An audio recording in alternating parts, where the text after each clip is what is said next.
मुंडवामधील कथित जमीन गैरव्यवहार प्रकरणी आज सुनावणी। दिग्विजय पाटील हजर राहणार का याकडे लक्ष। पार्थ पवारांच्या अमेडिया कंपनीची बाजू मांडणार 10 वकिलांची टीम।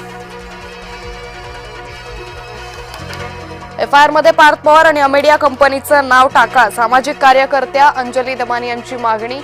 शीतल तेजवानीची अटक केवळ दिखावा असल्याचीही टीका। महापालिका निवडणुकीची लगबग। निवडणूक आयुक्तांची आज पालिका आयुक्तांशी चर्चा।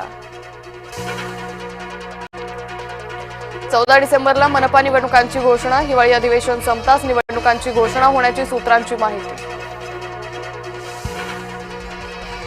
अमोल बिटकरींचं रुग्णालयात स्टिंग ऑपरेशन। आरोग्य केंद्रात अवैध गर्भपात होत असल्याचा आरोप। अकोल्यातील हिवरखेड आरोग्य केंद्रातील प्रकार। एकनाथ खडसे हे सराईत गुन्हेगार। आमदार चंद्रकांत पाटलांची टीका। राजकीय गुन्हे सोडले तर माझ्यावर एनसी सुद्धा नाही। खडसेंचं चंद्रकांत पाटलांना प्रत्युत्तर। मुंबईत 7 डिसेंबरला जैन समाजाचा मोर्चा। दादरचा कबूतरखाना सुरू करण्याची मागणी। जैन मुनी निलेशचंद्र महाराजांच्या नेतृत्वात मोर्चा। परळीत शरद पवार गट आक्रमक। ईव्हीएम असलेल्या ठिकाणी सुरक्षा नसल्याचा दावा। परळी नगर परिषद कार्यालयाबाहेर कार्यकर्त्यांचा गोंधळ।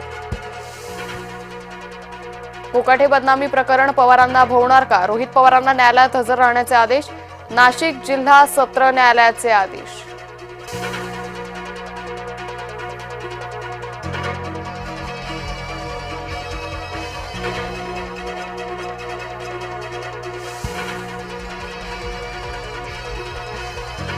नवी मुंबईतील कथित जमीन गैरव्यवहार प्रकरणी पोलिसांची बिवलकरांना क्लीन चिट।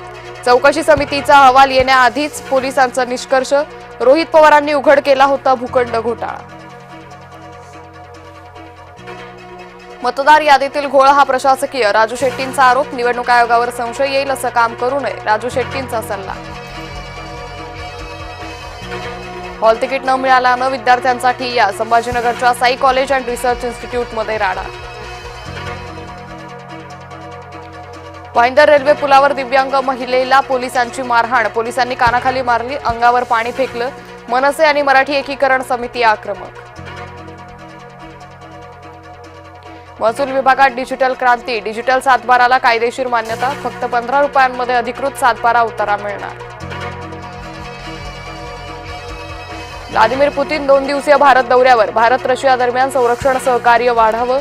पुतीन यांच्या दौऱ्याकडून अपेक्षा। पुतीन युद्ध संपवू इच्छितात। युक्रेन युद्धाबाबत अमेरिकेचे अध्यक्ष ट्रम्प यांचं मोठं वक्तव्य। ट्रम्प यांच्या सल्लागारांनी दिले संकेत। भारताचा अमेरिकेशी महत्त्वपूर्ण संरक्षण करार। MH-60R हेलिकॉप्टरसाठी तब्बल $946 दशलक्ष करारावर स्वाक्षरी। मुंबईसह देशभरातील विमानतळावर एकच गोंधळ। मुंबई हैदराबाद बंगळुरू 200 विमान उड्डाणं झाली रद्द। तांत्रिक अडचण। अपुऱ्या मनुष्यबळामुळे उडाला बोजवारा। नंदुरबारमध्ये जामिया शिक्षण संस्थेवर ईडीची कारवाई। जामिया ट्रस्टला परदेशातून मिळाला 406 कोटींचा निधी। 9 लाखांची रोकड। डिजिटल यंत्रणा आणि कागदपत्रही जप्त। भरतीच्या वेळी समुद्र किनाऱ्यावर जाणं टाळा। महापालिकेच्या नागरिकांसाठी सूचना। 4 ते 7 डिसेंबर दरम्यानसाठी नागरिकांना आवाहन। पोलीस भरतीला अर्ज करण्यासाठी मुदतवाढ। इच्छुकांना 7 डिसेंबरपर्यंत अर्ज करता येणार। महाराष्ट्र पोलीस दलात 15,631 पदांसाठी भरती सुरू। नाशिकच्या तपोवनमधील ड्रोन दृश्य समोर। मोठ्या हिरवागार वृक्षांवर सरकार चालवणार कुऱ्हाड। झाडं तोडण्यास विविध संघटनांचा विरोध। संपूर्ण देशभरात दत्त जयंतीचा उत्साह। नरसोबाची वाडी। गाणगापूर अक्कलकोटमध्ये भाविकांची मांदियाळी। दत्त मंदिरात दर्शनासाठी पहाटेपासूनच भक्तांच्या रांगा। दक्षिण आफ्रिकेचा भारतावर 4 विकेट्सनं ऐतिहासिक विजय। मार्करमचं निर्णायक शतक। मालिकेत 1-1 अशी बरोबरी।